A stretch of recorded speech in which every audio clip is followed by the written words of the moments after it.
श्वास, सांस यानी हमारे अंदर बाहर आती जाती हवा, जब तक ये हवा अंदर बाहर आती जाती है तभी तक हमारा वजूद है, तभी तक हमारा अस्तित्व है, तभी हम दुनिया के लिए हैं, तभी दुनिया हमारे लिए है। हमारे लिए हमारा वजूद, हमारा एग्जिस्टेंस तभी तक है जब तक ये सांस अंदर बाहर आ जा रही है, ये हवा आ जा रही है। ये हवा ही हमारे जीवन का आधार है। इस सांस के बिना हम जिंदा नहीं रह सकते। कुछ पल के लिए अगर सांस रुक जाए तो जिंदा और मृत व्यक्ति में कोई अंतर नहीं होता। जब सांस रुक जाती है तो हमारे अपने भी हमें मिट्टी कहने लगते हैं और कुछ पढ़े लिखे लोग इसे बॉडी कहते हैं। हमारा अस्तित्व, हमारा वजूद, हमारे लिए दुनिया, हम दुनिया के लिए, हमारा नाम, हमारे दुख, हमारे सुख, हमारे गम, हमारी चाहत, हमारी उम्मीद, हमारे सपने तभी तक है जब तक ये सांस चल रही है। एक पल को अगर ये सांस रुकी नहीं कि सब दुख, दर्द, गम खत्म हो जाते हैं, सब चाहते, सब इच्छाएं खत्म हो जाती हैं। जिसने इस सांस के रहस्य को समझ लिया उसने जीवन को समझ लिया, अपने वजूद को समझ लिया। इसीलिए ज्यादातर ध्यान विधियों में अपने सांस पर कंट्रोल करने को कहा जाता है।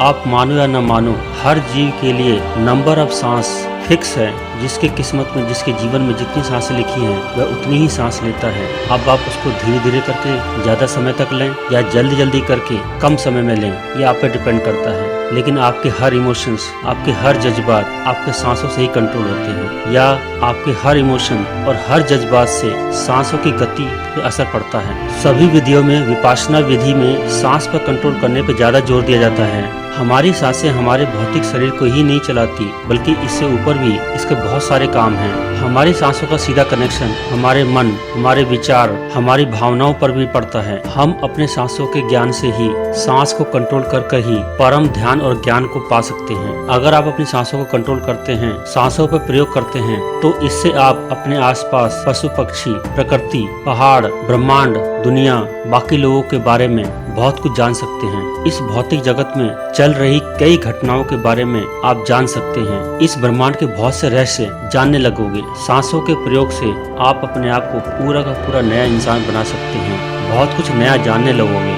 आज आप जो हैं अगर उसको बदलना चाहते हैं तो आपको अपनी सांसों पे काम करना होगा, सांसों पे ध्यान लगाना होगा, उसके अंदर आने और बाहर निकलने की गति पर ध्यान लगाना होगा। कितने मिनट में कितनी सांसें ले रहे हैं आप। अगर यह स्वतः और नेचुरल तरीके से आने लग जाए, कंट्रोल हो जाए, तो आप वो हो जाएंगे जो आप बनना चाहते हैं, या आप वो हो जाएंगे जो आज आप नहीं हैं। हमारे अंदर या बाहर जो भी भौतिक बदलाव होते हैं, हमारे मूड और इमोशंस में जो भी बदलाव होते हैं, वो हमारे सांसों के लय से डिपेंड करते हैं, सांसों की चाल से डिपेंड करते हैं, सांसों के आवागमन और स्पीड से, नंबर ऑफ सांसों से प्रभावित होते हैं। जब हमें बहुत तेज गुस्सा आता है तो हमारी सांसें बहुत तेज हो जाती हैं। अगर उसी समय हम अगर अपनी सांसों को कंट्रोल कर लें, सांसों को थोड़ा धीमा कर लें, तो धीरे धीरे हमारा गुस्सा खत्म हो जाता है, मन शांत हो जाता है, दिमाग का खोया हुआ विवेक वापस लौट आता है, जायज नाजायज, सही और गलत में फर्क दिखने लगता है। साधारणतः मनुष्य 1 मिनट में 15 से 16 बार सांस लेता है और उतनी ही बार छोड़ता है।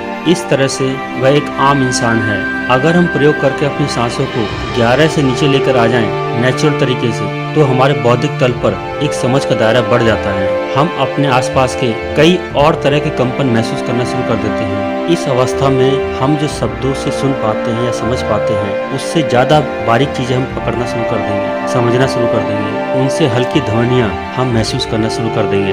11 नंबर से नीचे सांस कंट्रोल कर लेने पर जानवरों द्वारा निकाली गई ध्वनि को भी हम महसूस कर सकते हैं। उन ध्वनि के अंदर जानवरों के क्या इमोशंस हैं, उनको भी फील कर पाएंगे। उस अवस्था में हम जानवर को गौर से देखकर, महसूस करके यह बता पाएंगे कि वह इस समय किस इमोशनल स्टेट में है। जब हम अगर अपनी सांसों को 9 से नीचे ले आए, यानी 9 बार सांस अंदर लेना और बाहर छोड़ना 1 मिनट के अंदर कंट्रोल कर पाए, तो उस समय हम पेड़ पौधों और प्रकृति के मैकेनिज्म को, कार्य करने के तरीके को समझने लगते हैं। क्योंकि जीवन तो पेड़ पौधों में भी है, पेड़ पौधे भी बात करते हैं, पेड़ पौधे भी हमारी फीलिंग्स और इमोशंस को समझते हैं और उसी के अकॉर्डिंग रिएक्ट भी करते हैं। लेकिन एक आम इंसान इसको समझ नहीं सकता। पेड़ पौधे की भावनाओं को समझने के लिए एक आध्यात्मिक तल पर उच्च स्तर का मानक चाहिए। पेड़ पौधे म्यूजिक और संगीत को भी समझते हैं। अगर हम अपनी सांस को 1 मिनट में 6 से कम कर दें, यानी 6 बार सांस अंदर लेना और छोड़ना, यह अवस्था प्राप्त कर लें नेचुरल तरीके से, तो हम बेजान चीजों को भी समझने लगते हैं। हमारे अंदर ऐसा बौद्धिक ज्ञान पैदा हो जाएगा जिससे हम बेजान चीजों को भी, निर्जीव चीजों को भी समझने लगेंगे। एक आम इंसान के लिए बेजान चीजें बेजान नजर आती हैं, लेकिन उसमें भी ऊर्जा है और उस ऊर्जा को समझने के लिए एक अलग तरीके का अध्यात्म लेवल चाहिए। अपनी सांसों को 6 से नीचे करने पर हम बेजान और निर्जीव चीजों की ऊर्जा को महसूस करने लग जाएंगे। जब हम बेजान चीजों की ऊर्जा और कंपन को महसूस करने लगेंगे तो हमारे लिए ब्रह्मांड के कई रहस्य अपने आप स्वतः खुल जाएंगे। ब्रह्मांड के कई रहस्यों को हम जानने लग जाएंगे। विपासना ध्यान विधि के द्वारा हम इस उच्च स्तर पर पहुंच सकते हैं। श्वासों पर धीरे धीरे प्रयोग करके एक दिन यह सध जाएगा, लेकिन ये ऐसा भी नहीं है कि आप जानबूझकर अपनी सांसों की काउंटिंग कम कर दें और आप अपने आप को मानने लगे कि मैं अध्यात्म लेवल पे उस उच्चतम स्तर पर पहुंच गया। यह स्वतः होना चाहिए, नेचुरल होना चाहिए, फोर्सफुली नहीं। सांसों पर कंट्रोल प्राकृतिक होना चाहिए, नेचुरल होना चाहिए, साधना से प्राप्त होना चाहिए। ऐसे तो बहुत से लोग हैं जो 1 मिनट तक अपनी सांस को भी रोक सकते हैं। 6 क्या वो तो 0 भी कर सकते हैं। तो क्या वो उस क्षण के लिए, उस पल के लिए अध्यात्म लेवल पर पहुंच सकते हैं? नहीं, फोर्सफुली नहीं, जबरदस्ती नहीं, स्वतः खुद से प्राकृतिक, नेचुरल और कंसिस्टेंट, कंटिन्यूस होना चाहिए। जबरदस्ती सांसों पर कंट्रोल कर हमारा बौद्धिक ज्ञान नहीं बढ़ेगा। जब हम ध्यान करते हैं तो धीरे धीरे हमारे सांसों की गति धीमी हो जाती है।